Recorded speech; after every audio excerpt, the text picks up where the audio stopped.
এই সমাজ ব্যবস্থা এমন হয়েছে যে ভালো কাজ করলে তাদেরকে ধরে নিয়ে যাওয়া হয়।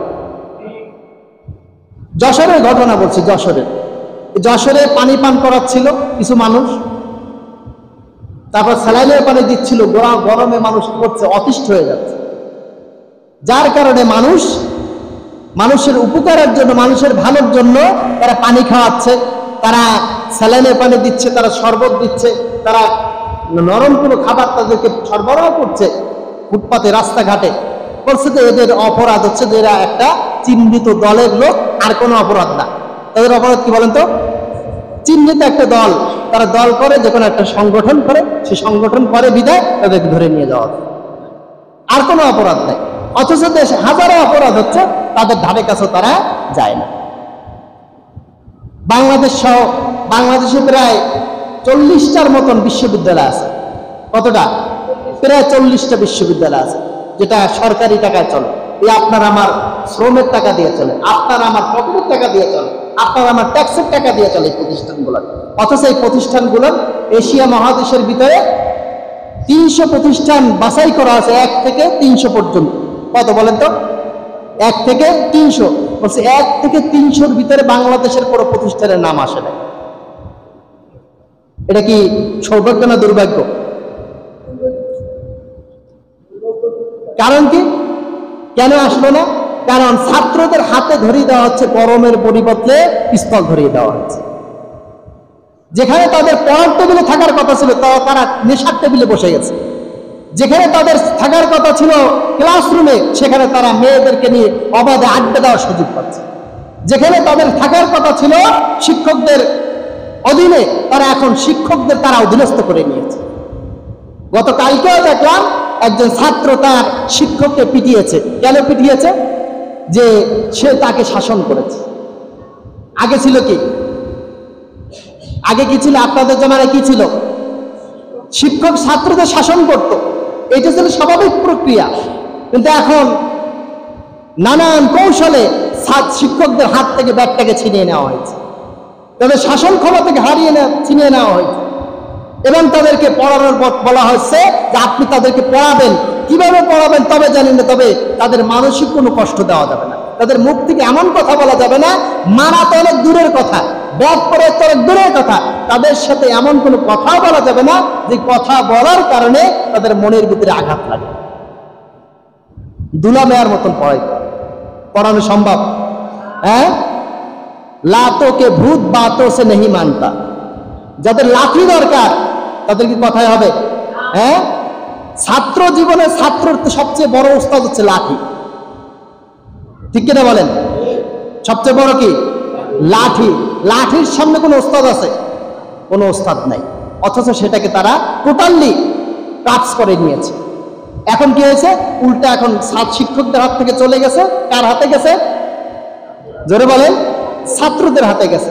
এখন ব্যর্থ দরকার, ব্যর্থ করতে হবে। এখন শিক্ষক করে না, কি করে? ছাত্র করে। উল্টো হয়ে গেছে সমাজ ব্যবস্থা, এমনটা হচ্ছে। তাহলে এই বিশ্ববিদ্যালয়, এই শিক্ষা ব্যবস্থায় কিভাবে ছাত্ররা ভালো রেজাল্ট করবে? কোনো সম্ভাবনা আছে? হ্যাঁ, একজন রাজনীতির কারণে কি করছে যে প্রকাশ্যে দিবালোকে একটা বিশ্ববিদ্যালয়, যেটা বাংলাদেশের শ্রেষ্ঠ বিশ্ববিদ্যালয় বুয়েট, সেখানে আবরারের মতো একটা মেধাবী ছাত্রকে তারা পিটিয়ে হত্যা করলো, আর তার কোনো বিচার হলো না, উপযুক্ত কোনো বিচার হলো না। বরঞ্চ তাদেরকে আবার সেই ক্যাম্পাসের ভিতরে সাদরে গ্রহণ করা হলো, তাদেরকে ঢুকানো হলো, এবং তাদেরকে রাজনীতি করার জন্য তাদের কি করেছে? সুযোগ দেওয়া হলো। তাহলে বলেন, এই ছাত্র যারা এর থেকে শিখেছে, ওই বাকি ছাত্ররা কি ভালো হবে না খারাপ হবে? তারা কি লেখাপড়া করবে? শিক্ষক তো উল্টা তাদেরকে মার্কস দেওয়ার জন্য বসে আছে। আর কিছু কিছু লম্পট শ্রেণীর শিক্ষক আছে যারা কি করে? মেয়েদেরকে টর্চারিং করে, মেয়েদের কাছ থেকে যৌন লালস পূরণ করে, এবং তাদেরকে হুমকি দেয়, তোমরা যদি আমার কাছে রাত্রে না আসো তাহলে তোমাদেরকে মার্ক দেওয়া হবে না। বলেন নাউজুবিল্লাহি মিন যালিক। তাহলে এরা কিভাবে মেধাবী হবে? কিভাবে ভালো ছাত্র হবে? আমার তো এটা তো প্রত্যেকটা বিশ্ববিদ্যালয় এখন যেন সন্ত্রাসের অভয় অরণ্যে পরিণত হয়েছে। এখন শুধু টেন্ডারবাজি, চাঁদাবাজি, ধর্ষণ আর হচ্ছে লুণ্ঠন, এই ছাড়া কোনো ক্যাম্পাসের ভিতরে কোনো কিছু নাই। যার কারণে দেখা গেছে যে কি বলছে, আধিপত্য বিস্তারকে কেন্দ্র করে অনেক প্রতিষ্ঠান মাসের পর মাস বন্ধ থাকে। তাহলে আমরা এশিয়া মহাদেশে তো এরকমের ঘোষণা আসে দিল, সৌভাগ্য যে এশিয়া মহাদেশের ভিতরে শ্রেষ্ঠ সন্ত্রাসী বিদ্যাপীঠ হচ্ছে বাংলাদেশের। এটা আসবে সম্মানিত হাজিরিন। তাহলে আমরা যারা আল্লাহ তাআলা আমাদের জন্য কি করেছেন, এই সব কিছুকে আল্লাহ তাআলা বৈধ করে দিয়েছেন যাতে তার গোলামি করতে পারি, তার হুকুম মেনে চলতে পারি, কিন্তু আমরা কিনা সেটা মানছি না, বরং উল্টা কাজ করছি। সৎ কাজে মুমিনরা পরস্পর বন্ধু। মুমিনরা কি বলেন তো? পরস্পর বন্ধু। তারা কি করে? সৎ কাজে আদেশ করে আর অসৎ কাজে নিষেধ করে। আর মুনাফিকরা হচ্ছে পরস্পর তারাও বন্ধু। তাদের কাজ কি করছে? তারা সৎ কাজে বাধা দেয় আর অসৎ কাজে সহযোগিতা করে। তাহলে এই যারা পানি পান করানো ব্যক্তিদেরকে ধরে নিয়ে যায়, তারা কি মুসলমান না মুনাফিক? জোরে বলতে হবে, মুসলমান না মুনাফিক? তাহলে এদের যারা অনুকরণ করে তারা কি? মুনাফিক। সম্মানিত হাজিরিন, এই মুনাফিকদেরকে চিহ্নিত করে রাখতে হবে। কেন রাখতে হবে? কারণ যাতে করে আমার ইমানটা সেফ থাকে। বলে তো কি থাকে? আমার ইমানটা সেফ থাকে, আমি অন্তত ওই মুনাফিকের কাতারে যেন না যাই, এই জন্য তাদেরকে চিহ্নিত করে রাখা দরকার। তা না হতে পারে আমরাও কি সেই মুনাফিকের কাতারে চলে যাব। সম্মানিত হাজিরিন, একমাত্র ভয় পাইতে হবে কাকে? জোরে বলেন। আল্লাহ ছাড়া কাউকে ভয় করা যাবে না। একমাত্র মুমিন যে সে আল্লাহকে ভয় করবে, আর কোনো কাউকে ভয় করবে না, কোনো চক্রাঙ্গানি তাকে ভয় করবে না, কোনো কিছুতে ভয় পায় না। সম্মানিত হাজিরিন, এ হচ্ছে আমাদের অবস্থা। আমাদের এই পরিস্থিতির কারণে আমরা আজকে কি করতে পারছি না? আল্লাহ তাআলার পক্ষ থেকে যে আমাদের নিয়ামত আল্লাহ তাআলা নাজিল করবেন, বৃষ্টি নাজিল করবেন, এটা করছেন না। কারণ কি? দেশের অধিকাংশ মানুষ হচ্ছে মুনাফিকের কাতারে, অধিকাংশ মানুষ হচ্ছে আল্লাহ দ্রোহী, অধিকাংশ মানুষ হচ্ছে আল্লাহর নাফরমানিতে লিপ্ত আছে। তাহলে আল্লাহ তাআলা কিভাবে বৃষ্টি নাজিল করবেন? কাকে দেবেন বৃষ্টি? বৃষ্টিটা কার উপরে নাজিল করবেন? আল্লাহ তাআলার বান্দা তো নাই, যারা সঠিক বান্দা তাদের উপরে নাজিল করবেন, কিন্তু সেটা তো নাই। সম্মানিত হাজিরিন, এজন্য আমাদেরকে সতর্কতা অবলম্বন করা। আল্লাহ তাআলা বলছেন যে লাইন শাকারতুম লাযীদান্নাকুম ওয়া লাইন কাফারতুম ইন্না আযাবি লাশাদীদ। যদি আমার নিয়ামত পাওয়ার পরে, নিয়ামত খাওয়ার পরে, নিয়ামত প্রাপ্তির পরে তোমরা যদি আমার এই শুকরিয়া না আদায় করো, তাহলে কি হবে? আমি তোমাদের নিয়ামতগুলোকে আমি ছিনিয়ে নিই। আল্লাহ তাআলা নিয়ামতকে আসে না ছিনিয়ে নিচ্ছে আস্তে আস্তে। এখন কি ইলিশ মাছ পাওয়া যাচ্ছে? কথা বলেন।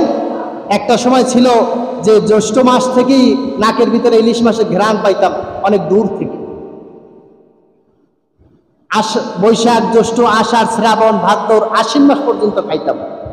আমার ছোটবেলায় আমি দেখেছি, খেয়েছি। এখন তো আমরা ইলিশ মাছের লেজও পাই না। পাই বলেন? কেন পাই না? কারণ আল্লাহর গজব নাজিল হয়েছে। আল্লাহ তাআলা উঠেই নিচ্ছেন আস্তে আস্তে সবকিছু। আল্লাহ তাআলা নেয়ামত যা আছে, এবছর আম গাছে কি মুকুল এই 210 বছরের ভিতরে কম হয়েছিল না বেশি হয়েছিল? দেখছেন গাছে আপনার মুকুল দেখছেন? যে পরিমাণে মুকুল ছিল, আমি তো মনে করছিলাম যে এবছর মনে হয় যে আমের সয়লাভ হয়ে যাবে, কিন্তু আল্লাহ তাআলা মুকুল দেখাইছেন, কিন্তু আম চোখে দেখান নাই। আল্লাহ তাআলা নিয়ে গেছেন, দেখাইয়া নিয়ে গেছেন, যাতে করে কষ্টটা বেশি হয়। সম্মানিত হাজির, কারণটা কি? কারণ হচ্ছে আমাদের নাফরমানি। কারণ হচ্ছে আমরা আল্লাহ তাআলার সাথে গাদ্দারি করি। আল্লাহর হাত দেওয়া, আল্লাহর চোখ দেওয়া, আল্লাহর ধ্যান দেওয়া, আল্লাহর পা দেওয়া, আল্লাহর সব কিছু দেওয়া, তারপরেও আল্লাহর নাফরমানি করি। আমরা হচ্ছে সবচেয়ে বড় গাদ্দার, আমরা সবচেয়ে বড় মুনাফিক। তা আল্লাহ তাআলা কেন আমাদের জন্য আল্লাহর নিয়ামত দিবেন? কোন কারণে দিবেন? আল্লাহ কি ঠেকা পড়েছেন নাকি? আল্লাহ তাআলা ঠেকা পড়েন নাই, বরঞ্চ শাস্তি দিনের দিন বাড়তে থাকবে। আমরা যদি আমাদের চরিত্র পরিবর্তন না করি, আমাদের আখলাক যদি পরিবর্তন না করি, আমাদের আমল যদি পরিবর্তন না করি, তাহলে আল্লাহর গজব দিন দিন বাড়তে থাকবে, কমবে না। গাছগুলা কেটে কেটে সব সাবার করে দিচ্ছে। এর সাথে সবচেয়ে বেশি সুন্দরবনে যে দেখবেন মাইলকে মাইল ফাঁকা হয়ে গেছে। কেন হয়ে গেছে বলেন তো? এই গাছগুলো কারা নেয়? ওখানে যারা সরকারি কর্মকর্তা আছে তারাই হচ্ছে সবচেয়ে বড় চোর। সবচেয়ে বড় চোর, তার চেয়ে বড় চোর হচ্ছে তার ঊর্ধ্বতন অফিসার যারা আছে, তারা বড় চোর। বলে যে যত বড় অফিসার সে তত বড়, জোরে বলেন, তত বড় চোর। যে যত বড় এমপি, যে যত বড় মন্ত্রী, সে তত বড় চোর। যার কারণে আমাদের অবস্থা এটা। তাহলে আল্লাহ কি চোরদেরকে বৃষ্টি দেবেন? চোরদেরকে আম খাওয়াবেন? কিছুই খাওয়াবেন না, আল্লাহ তাআলা গজব দিয়ে মারবেন। এটি হচ্ছে চূড়ান্ত শাস্তি আমাদের সম্মানিত হাজিরিন। এজন্য আমাদেরকে সতর্কতা অবলম্বন করতে হবে, আমাদেরকে ফিরে আসতে হবে। আল্লাহ তাআলার দিকে যদি ফিরে না আসি, তাহলে আল্লাহ তাআলা কি করবেন? অবশ্যই আরো শাস্তি দ্বিগুণ করে দেবেন, যুগে যুগে যেমন দিয়েছে। জাকাত না দেওয়ার কারণে আল্লাহ তাআলা বৃষ্টি কমাই দেন, বৃষ্টি দেন, আকাশ থেকে বৃষ্টি বর্ষণ বন্ধ করে দেন। আমরা কি জাকাত দেই? বলেন, জাকাত দেই। তাহলে আল্লাহ তাআলা কেন বৃষ্টি দেবেন? বলছে যে যত অশ্লীলতা বেহায়াপনা ছড়াবে, আল্লাহ তাআলা কি করবেন? এমন এমন রোগের উৎপত্তি করবেন যে রোগের নাম এর আগে কখনো শোনেন না। হচ্ছে কিনা বলেন? এমন এমন রোগের উৎপত্তি হচ্ছে কখনো নাম শোনা যায় না, এই ধরনের রোগ ছিল কোনোদিন। কেন হচ্ছে? কারণ অশ্লীলতা বেহায়াপনা কমছে না বাড়ছে? হ্যাঁ, কি পরিমাণে বাড়ছে? বলছে আমাদের একেবারে হাত পর্যন্ত অশ্লীলতা বেহায়াপনা দিয়ে দিছে। কোন পর্যন্ত? হাত পর্যন্ত। বলতে পারেন হাতে কই দিল, আপনার মোবাইলটা খোলেন, খোলার সাথে সাথে আপনি একটা কোরআনে আয়াত পাবেন, দেখবেন ধাপ করে ভিতরে একজন এমন একটা নগ্ন ছবি চলে আসবে যেটা আপনি কখনো আশা করেন। হচ্ছে কিনা বলেন? কথা বলেন এরা। তাহলে কি দিয়ে দিস? তো আমাদের হাত পর্যন্ত পৌঁছে যেত অশ্লীলতা বেহায়াপনা। এই জন্য যত বেহায়াপনা বাড়বে তত আল্লাহর গজব কি করবে? আসতে শুরু করবে। সম্মানিত হাজিরিন, এজন্য আমাদেরকে সতর্কতা অবলম্বন করতে হবে, আমাদেরকে ফিরে আসতে হবে আল্লাহর গোলামের দিকে। যত রকমের অপরাধ করেছি সমস্ত অপরাধ থেকে আল্লাহর কাছে তওবা করতে হবে, আর পাশাপাশি দ্বিতীয়বার অপরাধ না করার জন্য প্রতিজ্ঞাবদ্ধ হতে হবে, আর যাতে করে অন্যরা কোনো অপরাধ করতে না পারে এজন্য সকলে কি করতে হবে? সোচ্চার হতে হবে, সকলকে ঐক্যবদ্ধ হতে হবে, যাতে করে অপরাধ কেউ না করতে পারে। কারণ অন্যের অপরাধের কারণে আমরা কি করছি? কষ্ট পাচ্ছি। আমরা যদি চুপ থাকি তার মানে কি এটা কি? মৌন সম্মতি হবে। এই জন্য মৌন সম্মতিও দেওয়া যাবে না।